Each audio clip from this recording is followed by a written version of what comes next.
everyone, I'm NornQueenAlexis, and welcome to this Sit and Chat, where today there has been some interesting news that caused a lot of drama. Like, I don't know how else to put this. Like, this apparently a picture caused a lot of drama in the 40k community. I know 40k community and drama never happens. But yeah. Where did you get that cool artwork background? Oh, that's actually from Tozen, and I could show you him as well. He's an amazing artist and a friend of mine. But yeah, so let me just try to find. Let me try to find this. Let me try to find this picture. Let me open this in a new tab. Let me take this tab off so we can see it. Then let's go with. Actually, I can upload this as at source. Let's add an image really quickly. There we go. Okay. Okay. You ready? I don't think you're ready for this. All right? Because I didn't think that this would cause as much drama as it did. Okay. So here's the picture. All right? And everybody, let's just put this over here. Everybody's super hurt about this picture. And they're like, oh, well, how did he get up there? How did he do this? Blah, blah, blah. It's Marinus Culgar. Wah, Ultramarines did something cool. Without realizing that there has been several comics prior to this of the Deathwatch, the Dark Angels, the Iron Warriors. There's been comics for Blood Ravens, Blood Angels, and no one batted an eye at them, but because it's Ultramarines, this is controversial. And I don't understand. I mean, how do you think that last wound is taken off? This is called a sync kill. You know? Ultra Smurfs win again, get wrecked chaos. So, if you guys have been following the, the Pariah Nexus, Ultramarines have not been winning. They haven't been winning this entire crusade. Like, they only started winning when they got Gilliman back. And even then, Space Marines have lost quite a bit. I mean, yeah, this is the Culgar comic, and the Culgar comic is drawn up like, I don't want to say it's drawn up badly, but it is pretty mediocre. I'm going to say that. Let's try to move these chats over a little bit so you can see them all. And like, is the picture good? It's all right. I mean, it looks kind of like Christmas is happening. So yeah. Hi Queen, saw your recent MTG video. If you're going to put 5 Primarchs in one of each color, who would they be? Oh, that is a good question. Oh, that is a good question. So it would have to be the living Primarchs. Okay, so we have 5 already. All right, so here, let's get rid of this because I'm sick of seeing this picture. This picture sucks. How do I get rid of this picture? Nope. Where the hell is this picture? There it is. Boop. Got it. Okay, so it would have to be the 5 living Primarchs. Living being the key word here. It would have to be Angron. It would have to be Mortarion, Magnus, Fulgrim, and, well, Papa G himself. So Ultramarines would probably play as white, as weird as that is. Fulgrim would definitely be black. Angron would be red. That's pretty easy. Magnus would be blue. And what does that leave? Mortarion as green. Yeah, there we go. Got them all. If somebody wants to write that down. But yeah, the whole Marnius Calgar thing, it's a comic. Like, crazier things happen in the books. Does no one read the books? Oh, wait. That's kind of true. No one reads the books. Let's see. I want to see a controversial replace Marinus Kulgar with a Fire Warrior. Yeah, you know what? I would actually take that. I actually do want a comic about the Tau. That would be really cool. Clone Grim. Oh, yeah, you could get Clone Grim. Sorry, there is him. And technically, Faris is still alive-ish. Because the Emperor can just resummon him. As we saw in... yeah, here's another thing. The Emperor literally clapped his cheeks and brought him back to life during the... Towns of the Emperor... Not Towns of the Emperor. What the hell is the book? Master of Mankind. He just clapped his hands together, did his summoning jutsu, and brought back Ferrus Manus. Just, pff, there he is. Now he's a Legion of the Damned, dude. So, there's that. Only thing I did particularly like about the panel was that they meant it to be an epic moment and not just a flat POV. The camera should have been of a higher angle. I agree. A lot of the things in that picture, just the whole comic is just, it harkens back to like late 90s/90s like gritty animation for westernized comics such as Spawn and things like that. But it's also Disney, so it has like the toned up instead of toned down.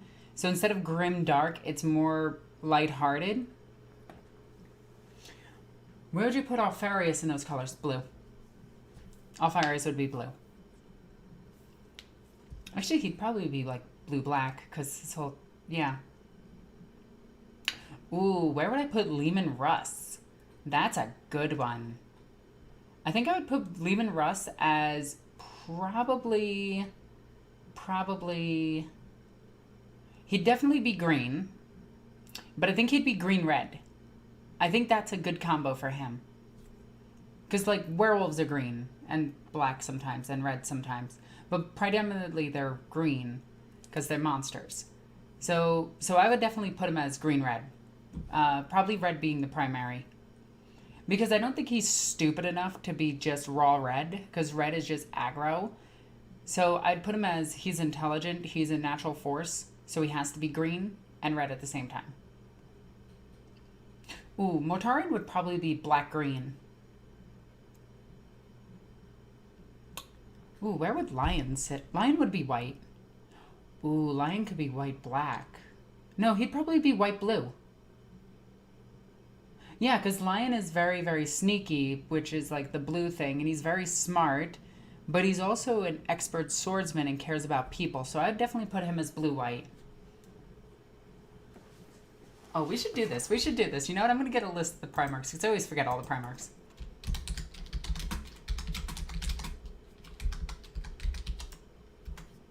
Okay, let's pull this over here. Let's go over to the good old Lexiconum, because if you use the Wikipedia, you're an idiot. Ooh, thank you so much for the donation. Hi, Alex, it's Rick from Castle Guard Studios here. I have to admit, I enjoy your content, and here's some dollars to support what you do. Oh, thank you so much. Everyone, be sure to check that out. Cause yes. Actually, let's take a look at yours, too. Let me just make sure I'm subscribed to you. Boop. Let's see, there's your YouTube channel, and we will subscribe. Boop. There we go. Just went ahead and subscribed to your channel, and you know what? I'm going to take your channel, copy it really quickly.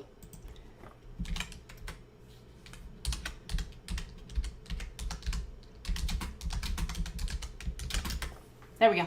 Subscribe to that channel. The channel looks cool. I'm going to binge watch a lot of your stuff if you are doing... Ooh, you have like really nice layouts for your tables. I like your background too. Oh my god, this is actually a really cool channel. I might steal some of your ideas. Alright, so. Let's continue going through this. We did Lion. We did Fulgrim. Perturabo would definitely be... Ooh... I almost want to say colorless. No, he wouldn't be colorless. He wouldn't be colorless. What would he be? What are machine... Like, he would be like the Ornithopters, though. So I'm thinking, like, he would be colorless. Which could be really cool. Let's see. I mean, it's more common because Marines are everywhere. But every POV story has... has feats like this. Yeah, a lot of it is probably exaggerated from the point of view of a remembrancer. Yagatayan. He would definitely be red-white. Definitely 100% red-white. Ooh. He could be red, white, blue. Ooh. That's actually cool. Alright, let's get to... We did Leman Russ. Rogaldorn would definitely just be green. Like, he would be just token-heavy green. And just, like, his whole thing would be that he just summons walls. You know, going in with that whole reinforcement thing. Be able to give things defender and indestructibility. Like, that would be his whole thing. So I could see him being green. Let's see. Let's see, Magic the Gathering. Just to make sure I don't mess any of this up. So there's red, green, black, white, blue. Okay, they haven't added anything crazy. Conrad Kurz... Honestly, okay, controversial. He'd be black-white. Because Kurz at the end of his life realized everything that he's done wrong and sought forgiveness. And the only forgiveness that he could get was in death.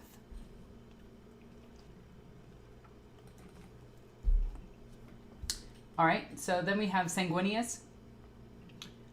Sanguinius would just be red, in my opinion. If not, another Primarch that's red-white. Or he'd be red-blue. Ooh, he could be red-blue. He is pretty smart.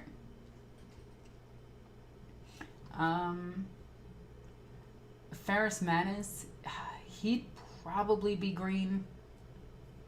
I want to say he'd be green.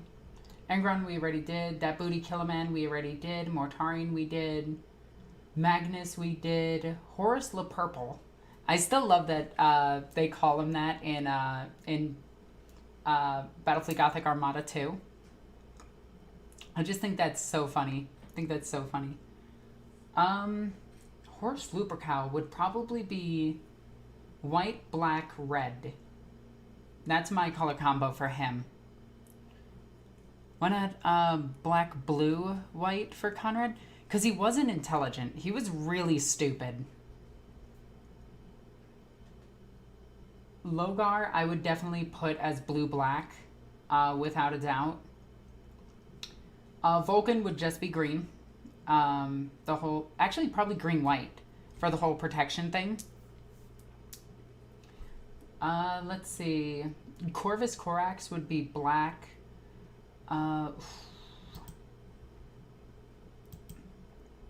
Maybe black-red, because he's a little arrogant. Alfarius Omegon would be blue. Alright, let's see what the comments said about all of this. Dorn is too much of a Chad to be dead. No, he's dead. At least for story purposes, anyway. Drink soda. Now I'm burping a lot, and I hate it. Excuse me. Dorn is Trazine's chamber. We don't know about that one. There's a lot in Trazine's collection. We know that part of Ferrus Manus is in there. We know that maybe Vulcan is in there. Let's see. Imagine him trying to collect all 20. That would be kind of cool. Why not black, blue, white for Conrad? We already did that. Conrad is the best. I think Conrad is a really cool Primarch if you look back at his story, but he's very... when Aaron Tinsky-Bowden wrote him, he was really good, but anybody else that writes him is bad. Conrad wasn't stupid. In my opinion, he was. He had the chance to prevent his fate and didn't. And he regretted it immediately that he made a stupid decision that damned him for eternity. I think Conrad is, on the scale of intelligence, I would put him pretty low. As the most intelligent Primarchs, he'd be fairly low. People really sleep on Battlefleet Gothic 2. I like Battlefleet Gothic 2. Connor wasn't stupid. He just didn't have the guidance to hone his intelligence. No, he did. He just didn't choose to accept it. That was his big thing. He was a bit too arrogant. Well, that's all the Primarchs thing, by the way, if you didn't know. They are all extremely arrogant. Alexis, 40k soccer, how would you do it? Okay, so I guess you're talking about like Blood Bowl in 40k. I would actually turn it into Mario Kart for 40k and just go with that. But let's see. Krax also cared greatly about the people, not much for Vulcan, but not as much as Vulcan, but still. Does everybody forget that Vulcan has the most destroyer squads? In fact, when he was banned from using destroyer squads, like when Gilliman talked to him about using destroyer squads, he simply changed the name of his destroyer squads and kept using them. Just saying. Vulcan is not as good as people think he is because he hugs his brother. He is a murdering psychopath, the same as the others. Who's the biggest crybaby and why is it Angron? You're right. Angron is such a disappointing Primarch. Like, the whole thing about his brothers and everybody, oh, the Emperor didn't save my brothers, now I'm mad. That whole thing, like, that really irks me because he's kind of a giant child. Like, I get it, he has the things burrowing into his head, and literally every character around Angron is better written than Angron himself, like Latara Sauron, Karn the Betrayer, his first captain, the one that gets shot, which, you know, all of them are amazing. But, like, Angron himself still holding a grudge over losing, like, 5 people when he let hundreds of thousands die? I'm sorry, Angron. You don't get my sympathy for your stupidity. You are just a baby. You let some of your toys break when you were a child, and you held that against your father for your entire life. You are a loser. Just gonna say it. Angron is probably the worst Primarch out of all of them. In fact, he's not even in the top 3 strongest Primarchs. Like, everybody always says, like, he's the strongest, he's the strongest. He's not. Leman Russ can beat him, Lion can beat him, and so can Yagatai Khan. Like, all of those guys can just whoop the floor with him. In fact, Angron lost to Custodians. Just saying. Anyway. I agree. ADB writes the best traders. Yes, he does. So is Big E all 5 colors? Yes, he would be all 5. What did he rename his destroyer squads to? Pyroclast, I think is what their name is. And they're still the same as destroyer squads. There we go. Look up that 3rd degree burn. I was commenting on how he uses his instinct instead of his intelligence. Instinct would be green in Magic the Gathering. Instinct is green, intelligence and wisdom and thievery is blue.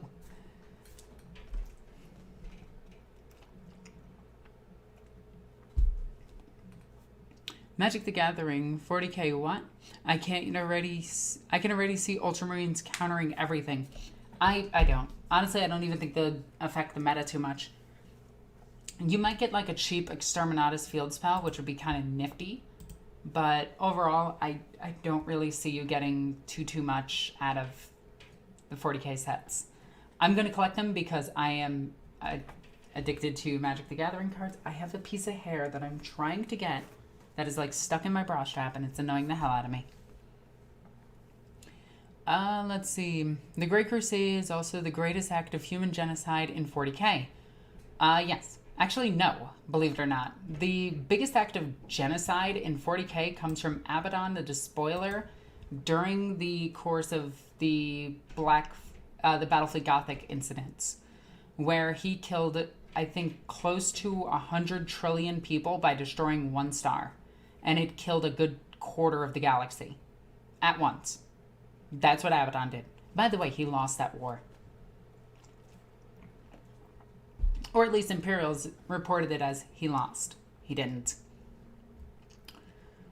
So Vulcan is good or bad. He doesn't care about Does he care about humanity, or does he just talk about it and just start killing everything in his path or in his past?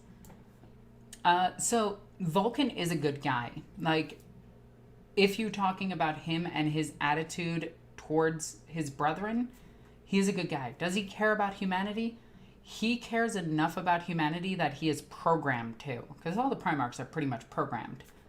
But he cares a bit more about saving civilian lives than the other Primarchs do, because he views them as the future, where the other Primarchs just view them as, we have to protect them because we're the same species. So in a sense, yes. But is he also a good guy? No, because he commits mass acts of murder. I'm sorry, you can't say you're a good guy if you do murder. Like, no. Daddy issues, yes. 40k is just one big daddy issue, by the way. Like, the entirety of the Horus Heresy could have been ended in one phone call. Like, Horus gets stabbed by magical dagger, you know, and because of that, he sees a demon, and the demon tells him a truth, and then he vows to destroy the Emperor for no apparent reason, because of a truth, when he could have just, you know, gone to his navigator, been like, Navigator, can you take us back to Terra? I need to talk to my father. Yes, very well. Let's fly back to Terra. Flies back to Terra. Son, you have returned to me. Why have you done this? Well, Dad, are demons real? Yes. Huh. Yeah, so this demon showed me a truth. Oh, no, son. That demon showed you a truth. See, there is millions of truths. And this is just the one that shows me as the bad guy. But let me show you all the mass acts of murder and torture that they have done. See, son, we're trying to save humanity. Oh, you're right, Dad. By the way, I'm probably going to have you kept here just so we can get rid of all chaos corruption from you. And then we'll just let your brothers do what they're doing. Okay. And thus the entire Horus Heresy would have stopped with just a visit to Dad. Anyway. Everyone lost to Custodes, but the first time he saw the Emperor, he just smashed some of them in front of him. Yeah? Woo? Vulcan definitely on the good side. Yeah, he would definitely be on the good side, but not exactly good. Let's see. Would the Primarchs be planeswalkers? Yes. The only way to properly show them as what they can and can't do is to make them planeswalkers, in my opinion, but they don't need to. They can also make them gods or legendary. Well, obviously they're going to be legendary creatures. Let's see. To be honest, for all we know, the two forgotten Primarchs may have been the dumbest Primarchs. Yeah, you're right. You're right. They got their butts kicked, so they definitely count as the dumbest. We have Deadpool for being an anti-hero. Yeah. Yeah, Vulcan did set a child on fire. A lot of people forget that Vulcan himself burned Eldar and had a passion for killing them. He hated them. Okay. All right. I'd kill for your straight hair instead of my curly mess. I was actually thinking about curling my hair. Like, imagine all of this, but curled, okay? I really gotta get my nails redone. There we go. Also, do you want to see my cute outfit I wore today? Look at this. Look at this outfit. This is cute as hell, isn't it? I love it. I love it. I love it. I love it. Okay. My hair is, like, not doing anything that it's supposed to.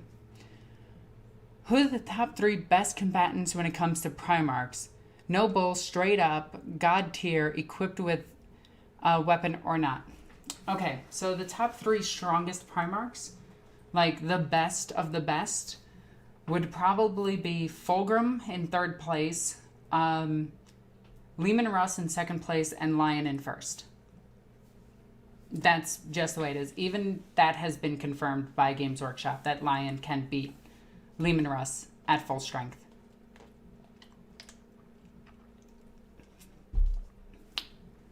And I know before you cry and say, oh, but Wolf Daddy would totally win. He wouldn't. He got rocked when he went up against the Rock. Just saying. 40k, blah, blah, blah. Thoughts on Darktide? I can't wait to get it. For the Lion. You're right. Come on, Kurz. Have got that crazy strength.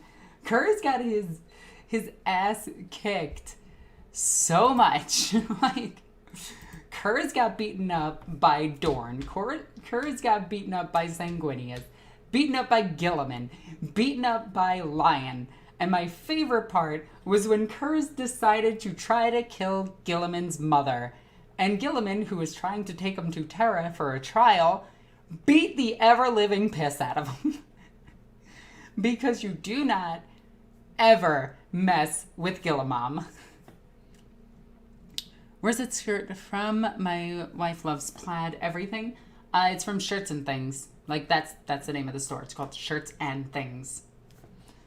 Dark Angel boys. Yes. Dark Angels are always the best. Like, I'm sorry. They're the best chapter.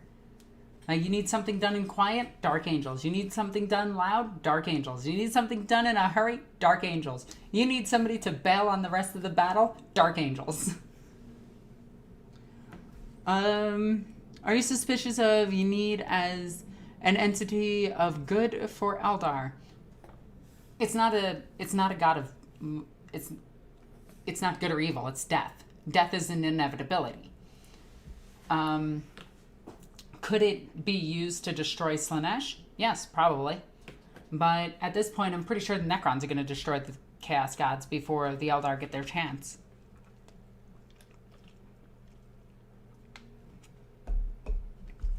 How long did it take the pup to pick up his jaw after the lion cracked it? So a lot of people, they're going to bring up the fact that Leman Russ wasn't taking the fight seriously. But he was. He actually was. It states it in the old codexes and everything. They went at each other with the whole thing to kill each other. And then at the very end of it, when Leman couldn't beat Lion, he stopped. And then Lion sucker punched him.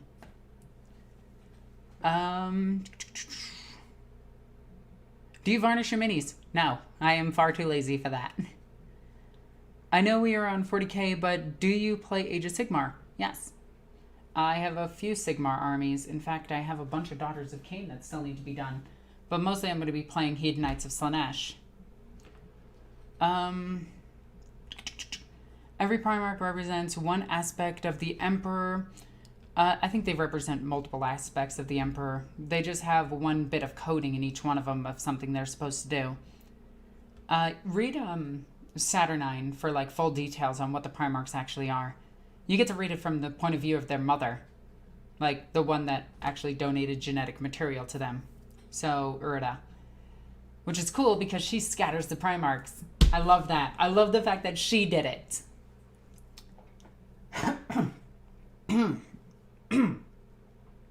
I can breathe, I promise. Okay, so, do you guys want to see something stupid? Aside from me dropping a book on the floor that's very expensive. And denting it? Awesome. My compendium. It's like a $60 book. Okay. Okay. Did the Hobbit halflings made it to AOS? No. Not the biggest Wolf Boy fan, but I have to say he still has the top feat in terms of one-on-one when he solo launches an attack on the Emperor. Horus wins. Has him in his knees and hesitates to get... Yes, that is very true. The Emperor himself didn't want to kill Abaddon. At least we don't know how that fight's going to be errated and everything. But Leman Russ did beat Horus. But an equal feat is that Lion beat Luther, who became the next ever chosen. So there's that. Although that's from like 3rd edition, so we have to wait and see how that comes out. Didn't Space Wolves sacrifice themselves to buy time for Gilliman to show up and save his mother from Conrad? Yes. They're literally throwing themselves at him. Although, everyone thinks that Space Marines are like these unkillable gods and everything, but if you read the books, they die so quickly. They die to a stiff breeze. Okay. So, I went to a store. I almost dropped this, but I went to a store. The store is called Booking. I almost dropped it again. This bag is not balanced at all. Okay. All right. Do you want to see what's in the bag? I need to know. Yes or no. Do you want to see what's in the bag? I think you do. Give you a hint. It's something cool. It's something that people are going to be jealous about. I'm jealous. And I have it. Ooh, that's a good one. So if the lion is the strongest, how could it be possible to defeat him by shooting him? If you're good at melee, shoot them. Anyway, so it fell. I picked up a Start Collecting Thousand Suns. Okay? This has pretty much everything in it, and I found it for $50. So, hell yeah, I grabbed this. I think it's missing some bits, but I don't care because all the bodies are there. I counted each and every single one of them, and all the bodies are there. So, that's kind of awesome. Now, if you don't know, I actually do have a T-Sun army. It was given to me by one of my really close friends. And, yeah, so... Wow, that is loud. I'm just going to put this right here. It was given to me by one of my really close friends, and I'm really excited to paint up some Thousand Suns again. So, yeah. Didn't Luther beat the lion, or did I miss something? They beat each other. Anyway, the next thing in this box,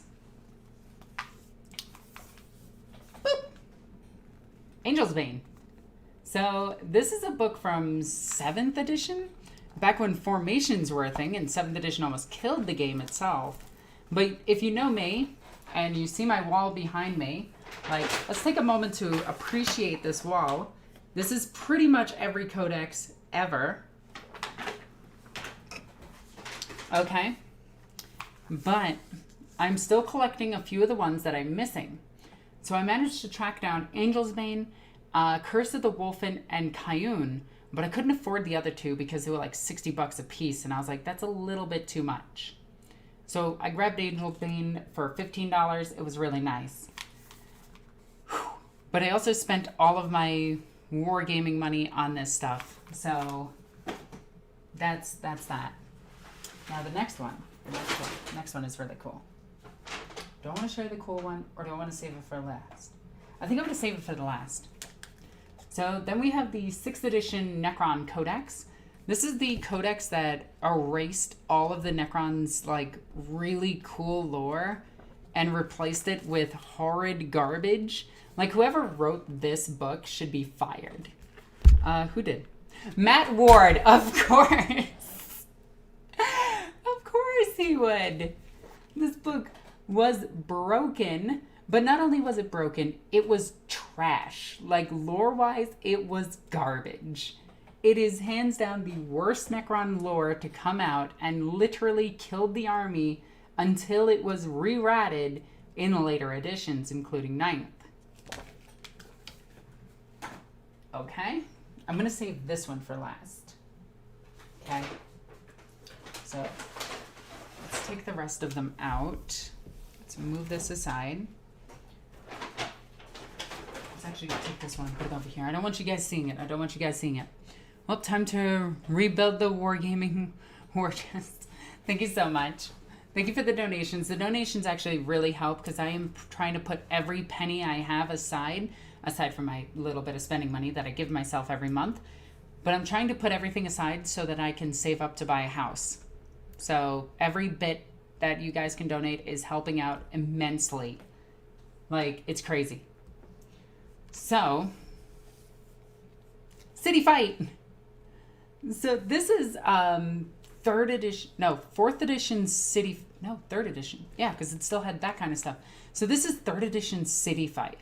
Now, if you guys have never like read some of the City Fight stuff, it is ridiculous because they literally tell you to make tables like this, where they are full of terrain. Not just like little alley, not like some dead man space and, you know, things like that, where you have the big gap in the middle for some reason. No, everything has to be terrain. One of the rules in here is like you can't have like more than 6 inches by 6 inches unoccupied. And it's crazy, and I love it. Okay, but like, there is some really, really, really, really nifty stuff in here. Like, still, this is one of my favorites. In the City Fight itself, they have a Night Lord Terminator standing up, or no, not a Terminator, a Night Lord standing up on top of one of the buildings itself.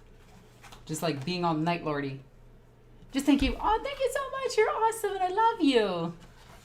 But the reason that I buy a lot of these books is because I want to redo all of these campaigns. I want to redo all these battle missions. I'm actually still looking for the 7th edition battle mission book.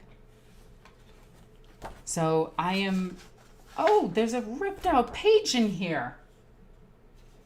What the butt? I'm going to have to reseal this. Oh, that's going to take some time. This is made out of really garbage paper. But I can do this. I can do this. I have the technology and the tape. But yeah, I am really excited to bring some of this stuff back. And when I do my campaign, you're going to see a lot of these missions reimagined. So yeah, like, again, I'm super, super, super, super excited for all of this. And this book has some of my favorite stuff. Like, this disabled tank has a heavy weapon crew stationed underneath it so that way when somebody comes up to it, they could just mow them down. Like, you're not taking our tank. And I love that in 40K. Ugh. I'm so excited about that. So, if you guys don't know, also, I have this. Aha! The Silent King. No, not him. But let's go ahead and go... Aha! Planetary Empires. And this is what's going to make a lot of my my new campaign coming up once we get the vaccines and everything. But yeah. Boop. Okay. But like, each and every single spot on there is going to have a custom written mission that's going to be apart from older 40K history. And I can't wait to play it. And I'm so excited for it.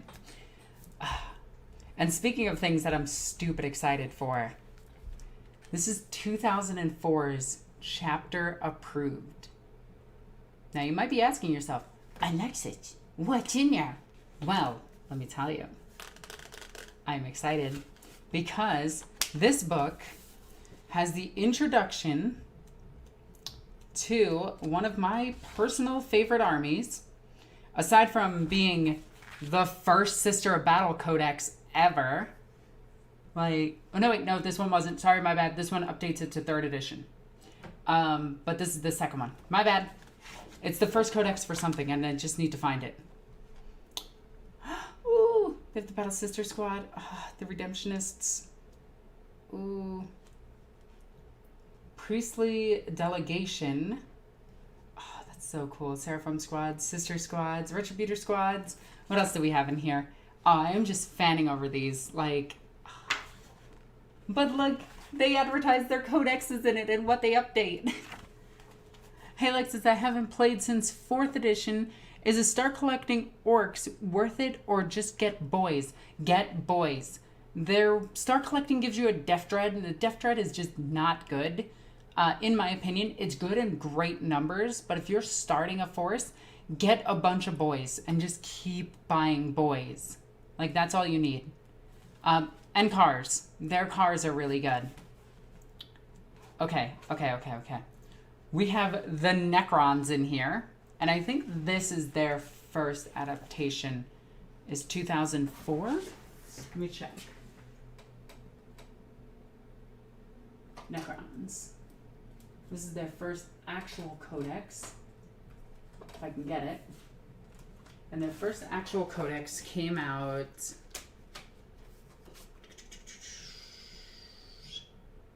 2002. Huh. Oh wait, this isn't the 2004 chapter approved. This is the original chapter approved. Neat. So this one is the first Necron codex. Neato mosquito, my funky burrito. Okay, so let's put that back. Okay.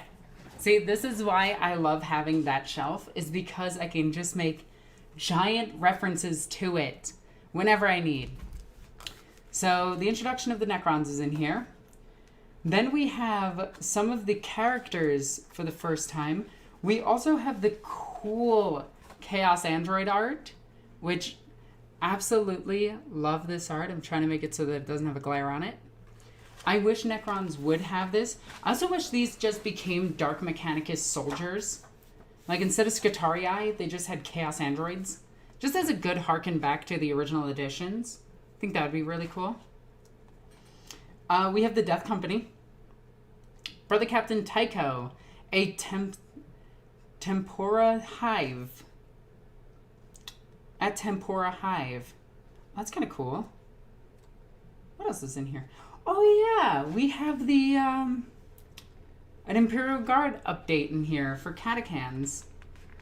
There's stormtroopers, tank aces, tank squadrons, armored fist platoons, armored fist squads, reconnaissance squadrons. These are just the Catechans. It's great. Support tank squadrons, artillery squads, basilisks, chimeras, griffins, hellhounds, salamanders. I love that the salamander was an original destroyer tank hunter. I love it. I love it. They talk about Forge World in here and the Imperial Armor books. I am fawning over this thing. I apologize. Like, you guys are just watching like an hour of me just fawning over an old book. I hope you're happy. 65 of you watching me fawn over a book. Okay. Let's see what else is in here. We got some stories about putting the T-Zap into Trazeen. It actually, I'm not kidding. It says that. Don't you want to put the T-Zap into Trazeen? Into Zinch? Oh my god, that is so bad. There's also massive FAQs in here. There's Wraith Lords in here. There's FAQs for every single army that was in the game originally. Let's see, what else do we have? Ooh! We have Demon Princes in here. Neat! Dark Lords of Chaos. I'm sorry, I am fawning over this. Alexis going through the good old days. Actually, this is pre when I played. I played in 4th edition. Oh my god, they had Chaos Beastmen. Transport vehicles and how they worked. The Immolator. Oh my god, there it is! There it is! The deodorant stick! Yay! I found it! Oh my god. Someone like you contributes so much to the hobby. Your knowledge of 40k is awesome. Thank you so much. Also, you have a really cool name, Chillhammer Studios. I love it. Oh my god, they have the deodorant stick. This would eventually become the Javelin Landspeeder, by the way. You're welcome for that knowledge.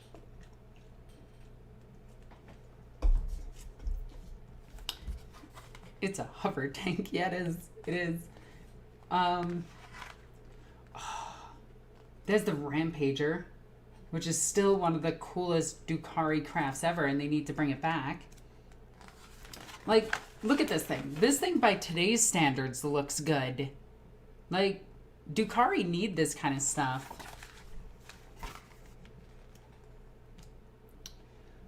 We got the Chaos Berserk Dreadnought, which has 2 close combat weapons. We got a flyer chart. Oh my gods. Build your own Tyranid creature. I want to build one of these so badly. They have assassinations, capture the hull, carnage, dawn assault. Oh my god, wait, that's a character. Who is that? The Last Chancers are in here. Oh my god, look, it's the Last Chancers. Everybody remembers them, right? Drukhari need Vect back. Yeah, I don't know where the hell he is. He's died like 3 times and come back like 3 times. And then we have some more Katakan updates. Oh my god. I need to do a whole, like, actual breakdown of this book. It's so good. Ultramarine Chaplain Cassius' first appearance. Captain Invictus of the Ultramarines' first company. So now we know the first company's captain's name, which I think we always did. I think it was always Invictus. But yeah. So that's a book. What year did this come out? Where's your copyright date? Do you not have a copyright date? You have to. 2001. So yeah, this predates the Necron Codex. This is the first Necron Codex. Okay, then I grabbed Wargear. So instead of just putting your Wargear in your White Dwarfs, which you had to carry with you to your games, they put it in a Codex style book. Yeah. So let's take a look at this. Oh, this book is water damaged. Okay, that's not a big deal. That's not a big deal. Probably why it was so cheap. This book was only $5. I'm not going to complain. I mean, all you have to do to get rid of water damage is just reheat it a little bit. Okay, so I can't tell you the copyright date. Well, let's see. We got plasma guns, las guns, melta-guns. Oh, wow. This book is actually very damaged. I did not realize this when I grabbed it. Let's see. How much damage are we looking at? Oh, it looks like somebody got excited with this book. Okay. Yeah, we're going to lose a good chunk of this book just trying to get into it. Ooh, it breaks down the weaponry. Okay, so I do need to go through this book carefully. Okay, we're going to have to figure out how to get this book apart. So you know what? Out of everything, 1 broken book, $5 loss, not bad. I'm not too worried. Vehicle upgrades. Okay, the better part of the book is still usable. So I'm not too annoyed by this. It's just the beginning of the book for the most part is damaged. Oh, they have Pariahs in here. Which is a unit everyone thought was going to come back and didn't for some reason. Okay, let's see. This one's stuck pretty badly. There we go.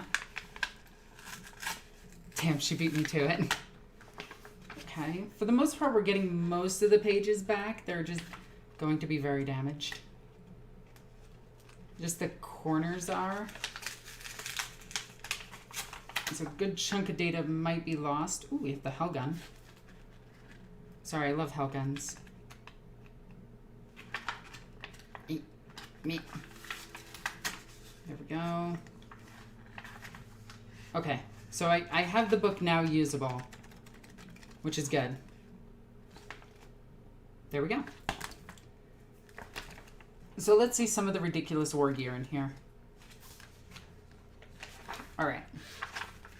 So let's go over this, shall we? Somebody really, really, really liked Wargear. I mean, I guess, right?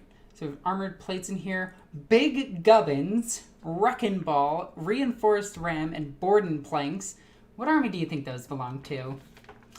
Then we have Black Sun filters, blasphemous ruins for chaos, blessed for the Inquisition. What is this? Oh, it's for all of the Inquisition. Blessed ammunition for the Inquisition. So Sisters of Battle could have this. Blessed hull for Space Marines. Weird enough. Oh, thank you for being a member. That's awesome. Bolt on Big Shooter. Take a wild guess what army that is. Corrosive Flames. Okay. That's chaos. Crystalline Targeting Matrix. That's for the Eldar. Demonic Possession for chaos. Decoy Launchers for the Tau. That's actually kind of cool. Destroyer. That's for chaos, mind you. Dirge Casters for chaos. Ooh, what did the original Dirge Casters do? Is a non-stop litanies of chaos, incomprehensible and disturbing to all those around it. It sounds, throws and absorbs the followers of chaos, driving them into blah blah blah. Apart from demons, all chaos units and models within 6 inches of the vehicle with a Dirge Caster on it become fearless. A Dirge Caster cannot be mounted on a vehicle with a warp amp. Okay. That's actually kind of cool. That's kind of cool.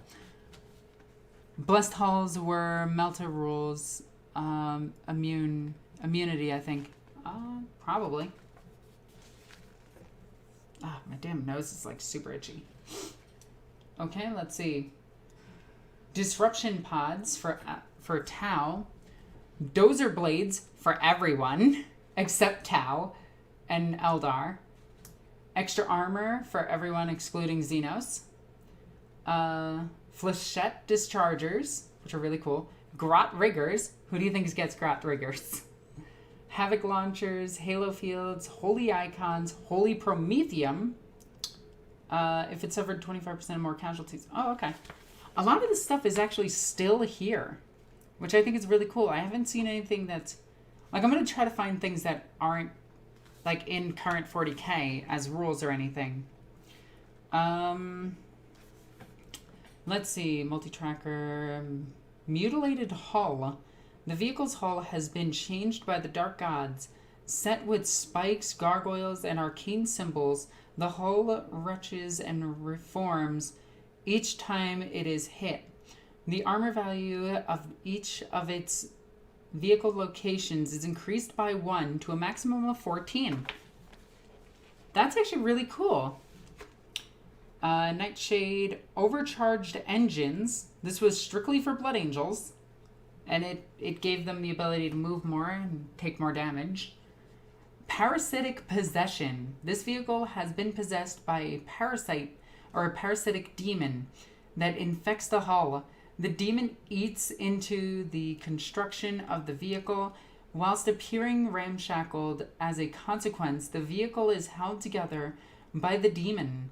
At the end of the Chaos player's turn, when an immobilized or weapon destroyed effect are... Oh, okay, so you can repair the vehicle on a 4+. So that would be like if the vehicle itself had a way of regaining a wound on a 4+ now. That would be really cool. Pencil-mounted storm bolters, plague carriers. The vehicle is equipped with a smoldering carcass which releases bellowing clouds of sticky smoke in the wake of it having the same and has the same effect as Nurgle's gift, Nurgle's Rot. So this would be like a vehicle that gives the new aura abilities. So that'd be kind of cool. Chaos infection causes the tank to become fleshy. Yes. Have fun knowing that. Okay, red paint job. Psy Cannon Bolts. Sacred Hall. Ooh. It just gives -1 to damage. That's actually really cool. Then we got the, we have the nets for the Dark Eldar. Screaming Jets for Dark Eldar. Scythes, you know, because we need to make sure you're as edgy as possible. Searchlights, Seeker Missiles, Sponson Spines. Okay, that's a Tau thing.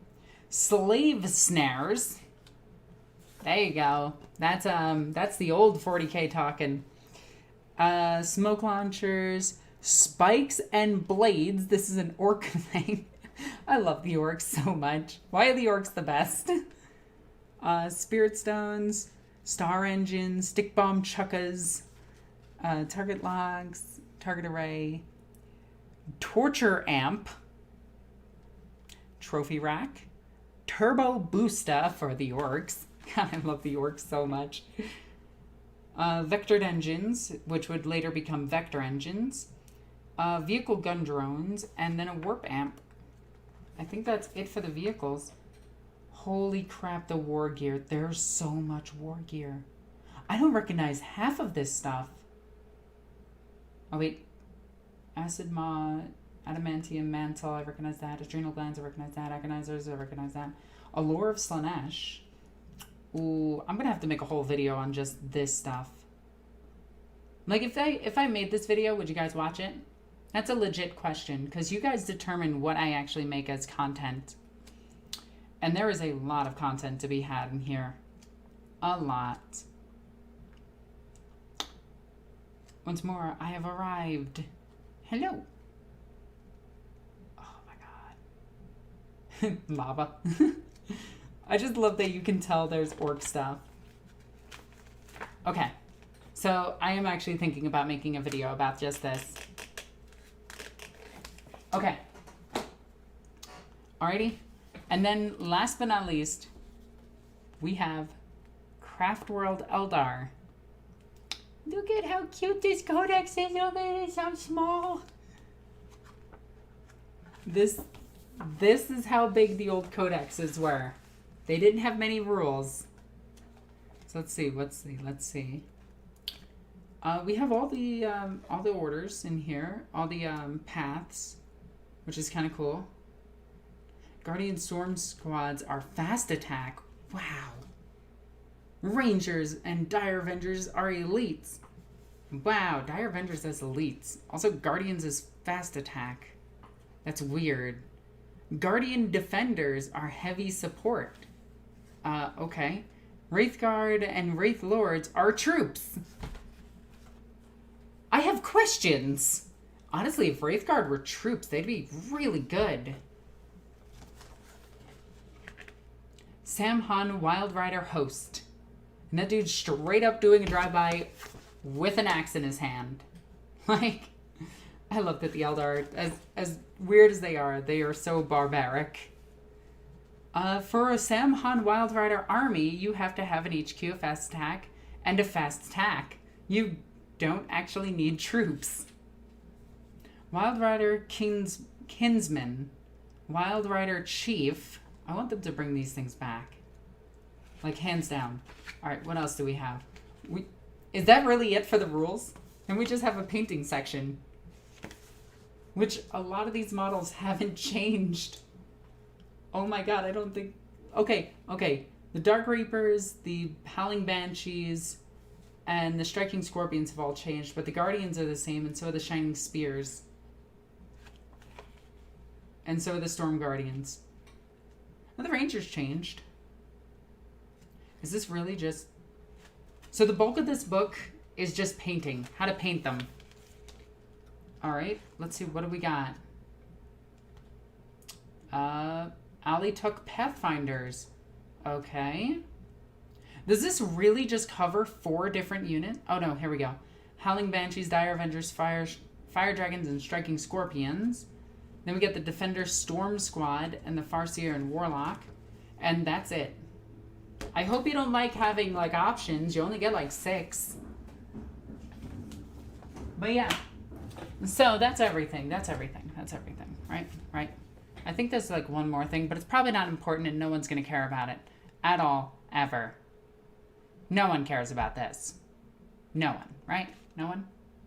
No? Just boring, right? Yeah. Yeah. I think it's boring.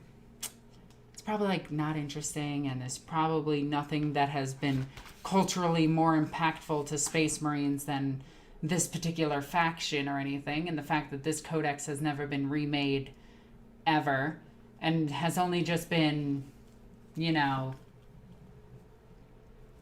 But this is the last book that I grabbed. This is Codex Black Templar. This is a codex that was a deviant that was supposed to be the 5th of the deviant codexes. So there was supposed to be Codex Space Marines, Codex Blood Angels, Codex Dark Angels, Codex Space Wolves, and then it was supposed to be Codex Black Templar. And they were supposed to be different enough to be their own chapter. But ever since this codex, we have never seen anything similar to it. So let's go ahead and take a look into this book. And we got a ton of lore. This book goes into, a lot of the stuff is just lifted straight from the regular codex, just for filler. So we get the whole anatomy of a Space Marine and why their heads are so fat. Then we get the warriors of the chapters, the neophytes and the initiates. You get the High Marshal, who looks like he's not having a very good day, like, at all. I don't know. Black Templars are weak. They are weak, Corvus. I don't know why I said Corvus, but it felt right. Tech Marines, Dreadnoughts, Apothecarians, Chaplains, Crusades of the Black Templar. There's different stories of them and everything and what they've done. And even their, like this I like, because you can see that they deploy in the full 1,000. And by full 1,000, I do want to talk about this really quickly. Crusades are a deviation from the codex, but they are still within the codex. How a crusade army works in 40k is that it can build up to 1,000 Marines. Once it does that, it needs to break off into a different crusade with a different High Marshal. Now granted, they all refer back to the original High Marshal, Helsbrecht, or Helbrecht, however you want to say his name. But every single crusade that has split up can then go up to 1,000 and then split up even more. So Black Templar probably have hundreds, if not thousands of Marines. Well, they probably have thousands, if not tens of thousands of Marines. But the second that they start losing numbers and they can't produce enough Marines, they just fuse back together and they have their 1,000 again. Honestly, this is really how Dorne's children should work, is like these guys. And if they kept this whole thing going, we could have had a really cool deviation codex that was really, really, really nice. Abhor the witch. No pity, no fear, no remorse. Mixed armors. Yeah. Due to the unique organization of the initiates and neophytes into squads, Black Templar squads will quite often have a mix of different armors saves. Use the mixed armor rule given in the Warhammer 40k rulebook for it. Drop hot assault. Suffer not the unclean to live. Lead us from death to victory, from falsehood to truth. Lead us from despair to hope, from faith to slaughter. Lead us to his strength and his eternal. Lead us to his strength and his eternity of war. Let his wrath fill our hearts. Death, war, and blood. In vengeance serve the Emperor. In the name of Dorne. Okay, that was fun. That was fun. Let's see if I can do another one of these. If you guys want, I'll do another one of these. I'm actually having fun.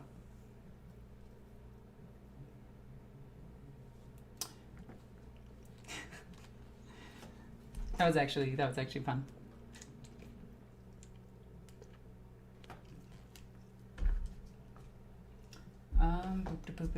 If you guys are talking about lore videos and lore channels, So there's this really cool thing called Audible, where you can get the actual lore from Games Workshop.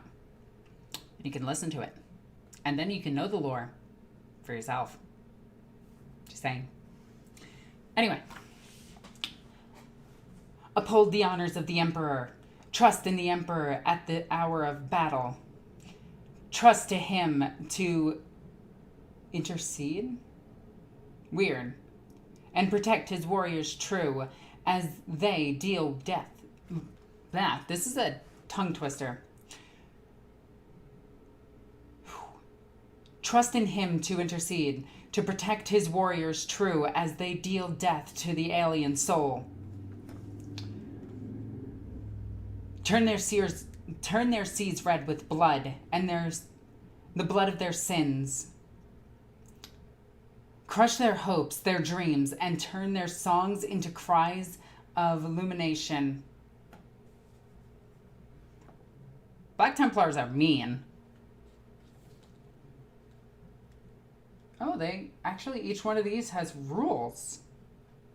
Oh, these are really cool. At first I thought these were just like battle chants and everything, but each one of them gives the unique squad's rules. So, suffer not the unclean to live. When rolling to wound in close combat, the Black Templar adds +1 to their strength. It takes time for them to summon their holy strength. So they're not like sisters. So they strike at a -1 initiative to a minimum of 1. Dreadnoughts in the armor are bound to by vow, but neophytes are not. When rolling for sweeping advance, the Black Templars use their normal initiative value. This strength bonus is not cumulative with others conferred by Furious Charge or veteran skills.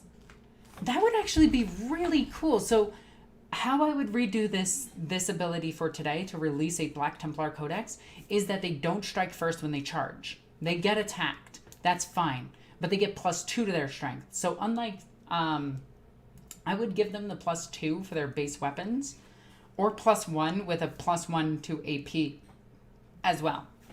So this way it's actually more effective than what they currently have, which what they currently have is actually pretty decent. Uphold the honor of the Emperor. No units may benefit from the cover of saving throws. Ooh. However, such is the faith in the Emperor that their own invulnerability that shrug off most severe wounds and therefore gain a 6+ invulnerable saving throw. They don't gain cover because they're too stupid standing there in the open, but they believe the Emperor will protect them, similar to the sisters, and have a 6+ invulnerable save. In addition, all units are immune to the effects of pinning, which doesn't happen anymore. Oh my god, this book is so amazing. I love this book. Let's see. Abhor the Witch and accept any challenge, no matter the odds. Oh, so much stuff. Holy Orb of Antioch. I'm not kidding. They have... Where is it? The Holy Orb of Antioch. They actually have it. Don't they also have the Holy Hand Grenade? Or is that the Holy Hand Grenade? I think that is.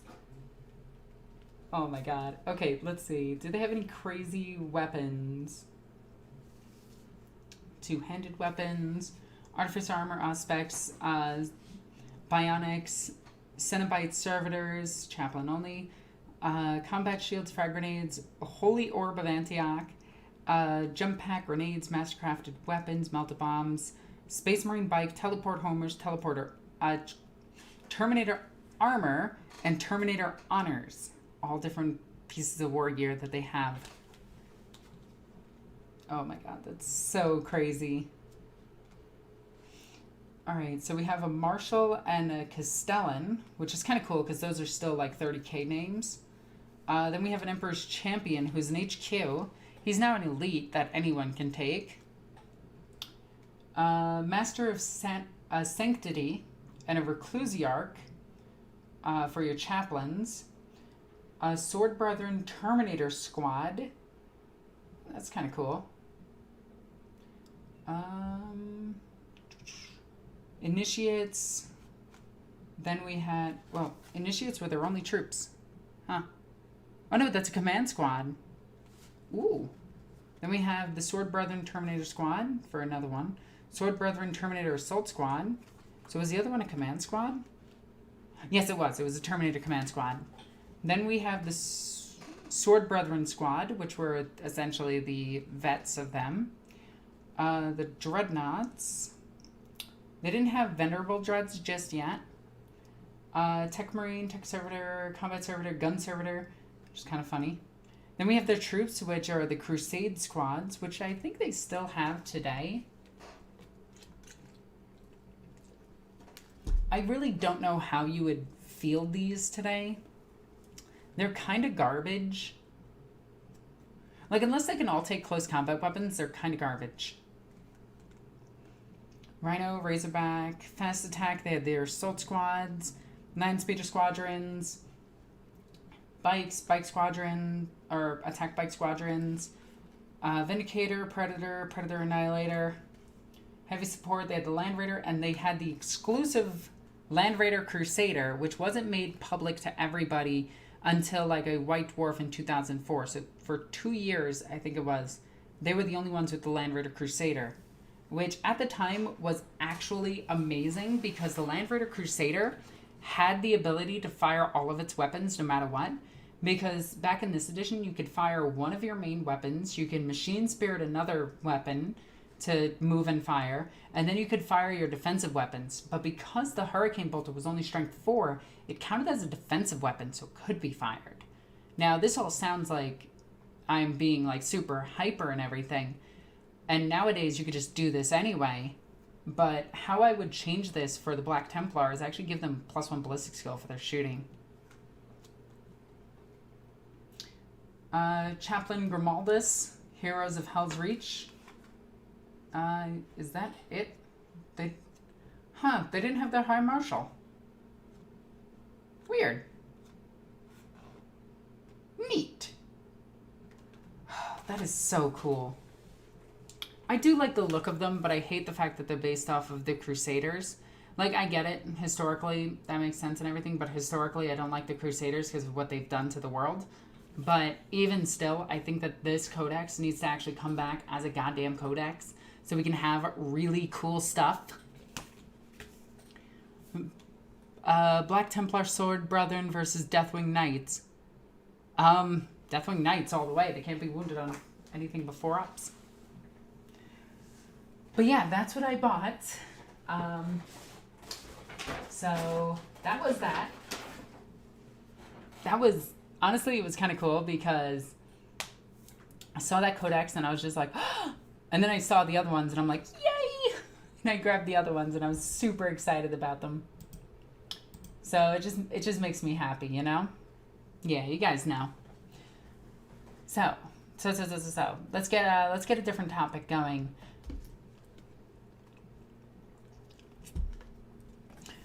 This was the codex where you could field the most Land Raiders in 4th edition because everyone could take them as a dedicated transport. Yep.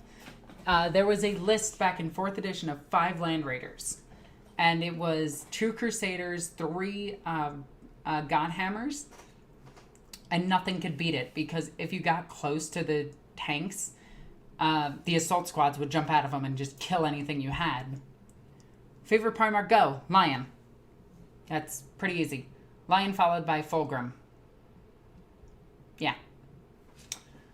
I'm bothered by how Sororitas chest armor would deflect shots directly into the heart. By that logic, your heart is right here. Okay? The heart sits over here. Just saying. Actually deflects away to the thickest part of the bone, as well as the thickest part of the Sororitas armor.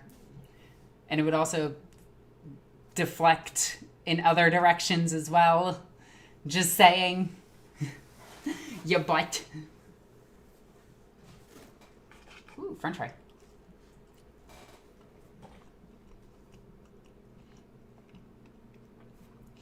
Alexis, have you bought any of the new Slaanesh Mortals yet? No. I want to. I really want to.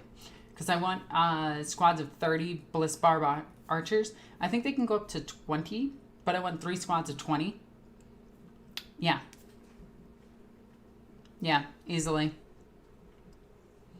What's your opinion on a new USPS vehicle? What? I don't know.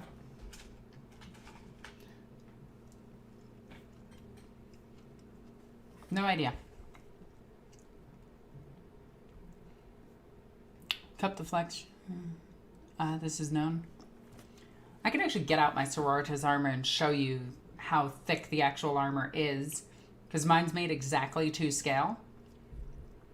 So like the armor is super thick. Even if it's not the hard, it would be more practical to just deflect the shot away. You do know Sisters of Battle don't fight straight on. They fight like this, right? Where all of that would deflect away, you know, shots. Just saying. Also, I gotta point this out. I'm gonna point this out.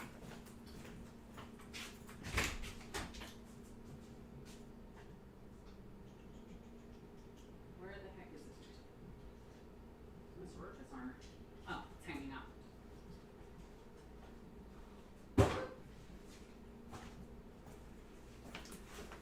Okay, so this is the upper chest of an Adeptus Sororitas. Okay? This is made exactly to scale and exactly as it's seen. That's what you're shooting into. Okay? And I could show you this even better.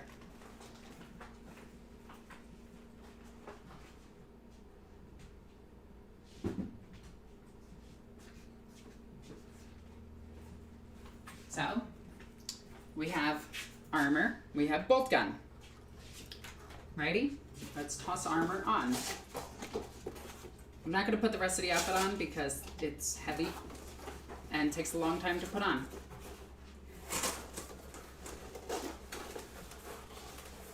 Okay. Let's just tilt my camera up a little bit. There we go.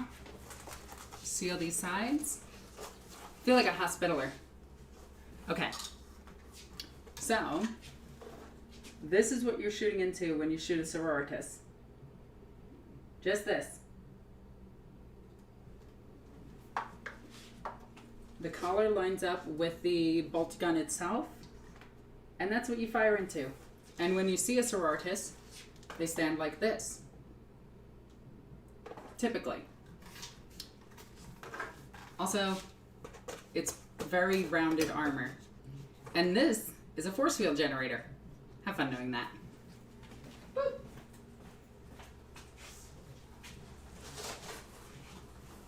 Wow. There we go. I joined at the right time. Yes, you did.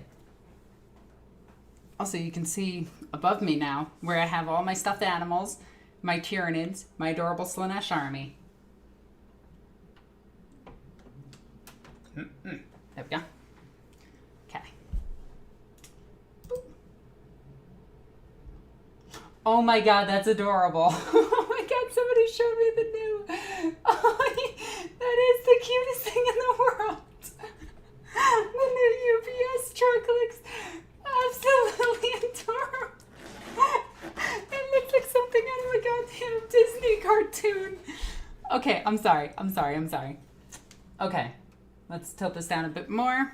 All right, so, fun fact, the Crusaders were actually a polite campaign about the Byzantine Empire to conquer acts such as yeah, you should read some of the history told from the other perspective. They weren't polite.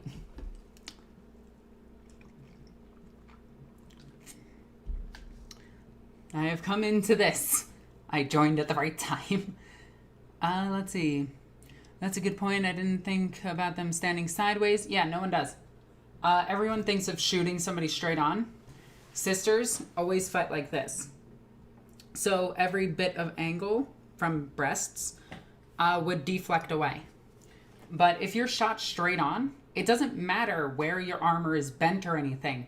If you're shot straight on, point blank, you're going to die. Like, even if it's deflected, the force is probably still going to kill you. I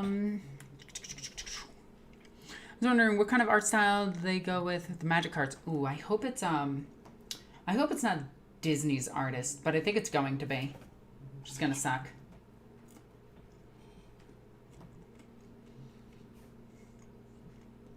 It wasn't until recently that the modern military figured out that firing ahead.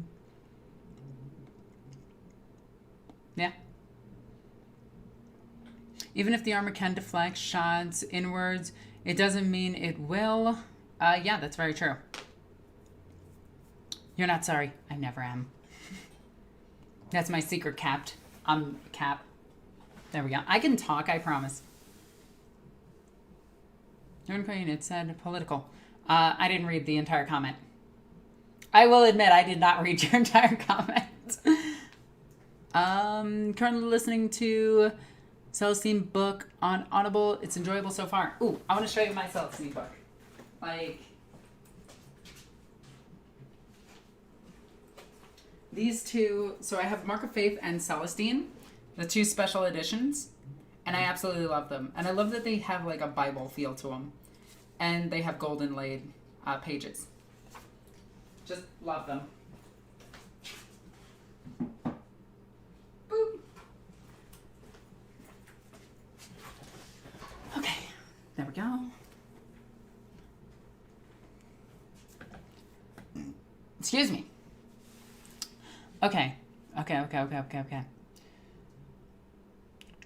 Currently listening to Celestine. Yep, I already thought that one.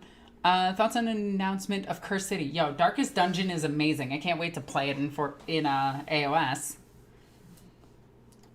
Celestine the Living Saint is so good. It's actually in my top 3 best books of 40k ever. It probably is the best. God, I always debate between it and it and Fulgrim by Graham McNeil. Because those 2 books are so good. I joined this stream on a whim. Glad I did. Well, welcome. And nice look at those 2 book designs. Sweet. Oh, hey, Mark. Get it. That was a Room reference.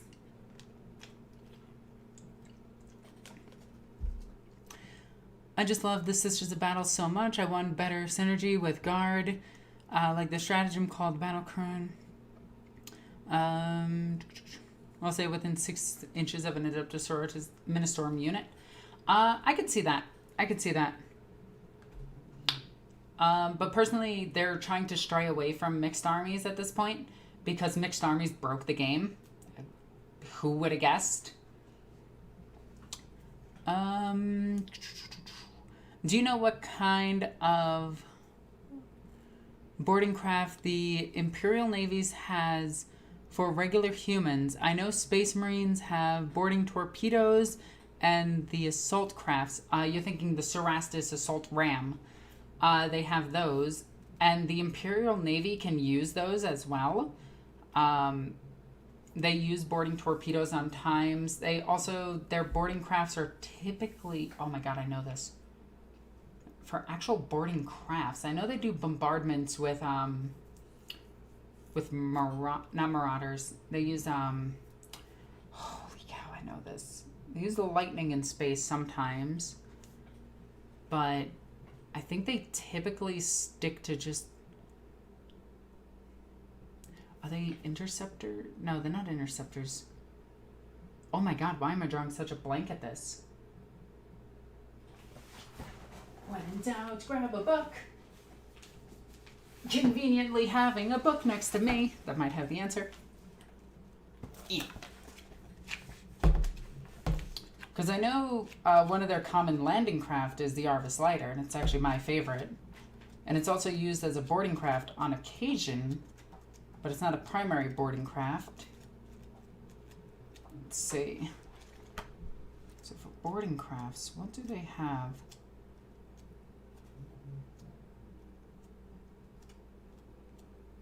I honestly don't know. It's not a Valkyrie, I know that. I know the Valkyrie can operate in the void, if it has the right engines, of course. Huh. I am stumped. I don't know. I will have to do some research on that and get back to you. Did you ever play Blackstone Fortress? I have every expansion of Blackstone Fortress. I love Blackstone Fortress. We need a book on orcs. I can laugh. Okay. Book on the orcs. You want to look at Prophets of the Wa. You'll love it. Can you still get the assault ram? Technically, no, but it's not produced by Games Workshop anymore, and it does have Legends rules, so if you were to find one, you can still use it. I was first introduced to the sisters in Dawn of War Soulstorm. I loved it. If only the damned campaign isn't so long. I actually like the really long campaign. It's really difficult, too. Question, what was your big reveal? I was away when it happened. Oh, it was the Black Templar Codex. I would love to see Voidsman getting special rules in maybe synergize with Flyers. I kind of just want Elysians to get rules again. The fact that they don't and they only have 3 units and an unusable army is really annoying to me. Let's see. Brutal and Cunning is a great book. Yes, it is. I'm almost out of drink. There we go. Let's see. I'm still trying to think of those boarding crafts. Like, it's honestly bugging me that I can't think of one.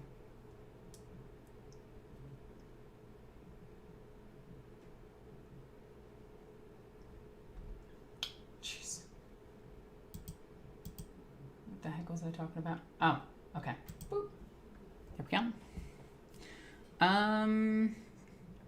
Are Silver Towers still a thing in 40K? Technically, yes. They're in the background artwork all the time.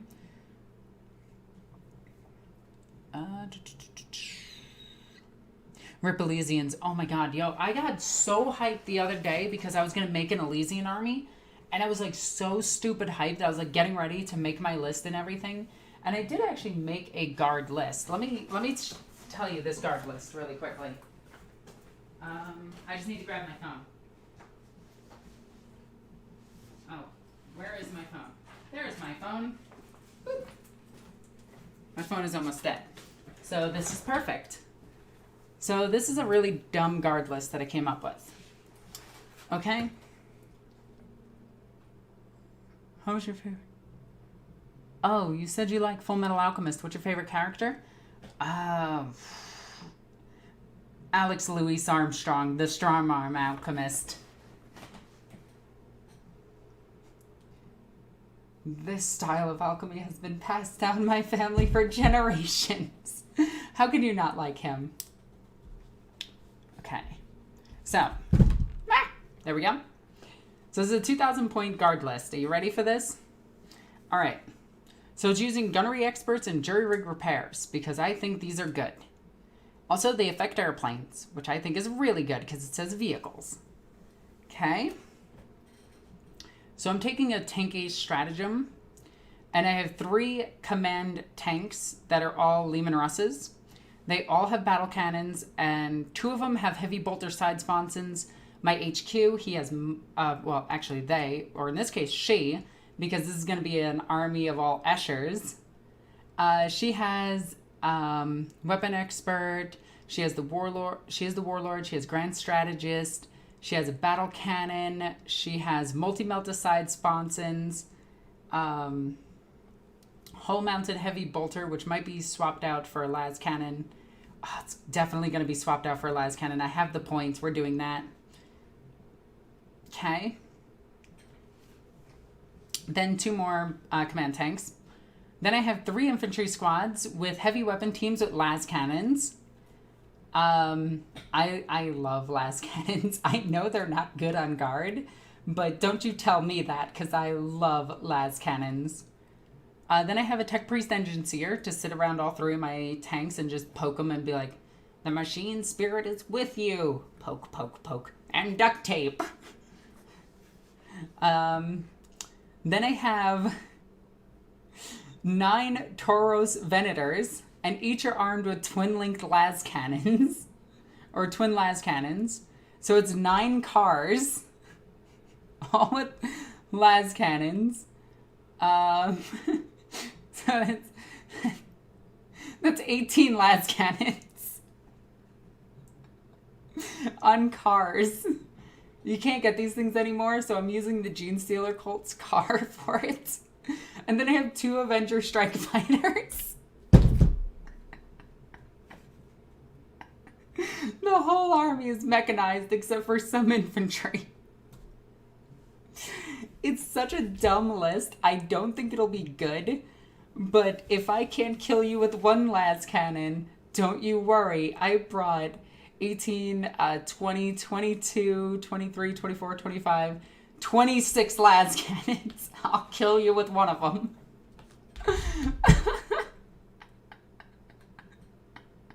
I want to take this army against, like, Space Marines and just watch the person just be like, these are my Eradicators. They're so strong. And just be like, these are my las cannons. They're better. Just shoot all las cannons. Oh. But yeah, the Avenger Strike Fighters, because I love the Avenger Strike Fighter. It's my favorite aircraft in 40K. Oh, man. The best part is no one can blame me for, like, net listing because nobody expects my lists. I have such dumb lists that are amazing. Like, what's my other list? My Gene Teams list. All right. You guys like dumb army lists. So this is my Gene Team. It's 2,000 points exact.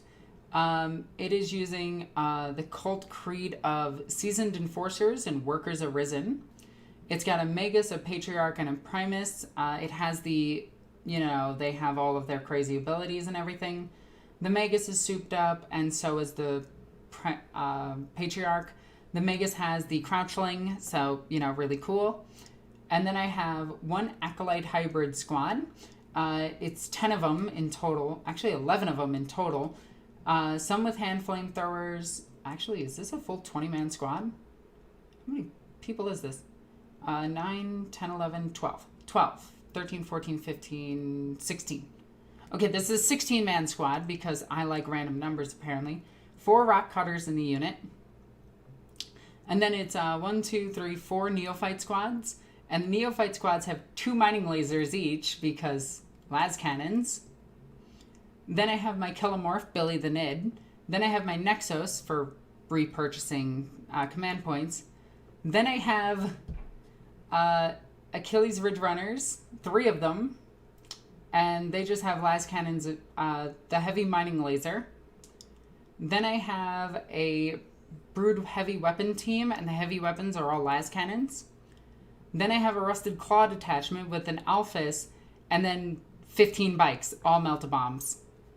So, if you ever go up against a game with me and I'm putting out Imperial Guardsmen, expect a ton of stupid stuff to follow.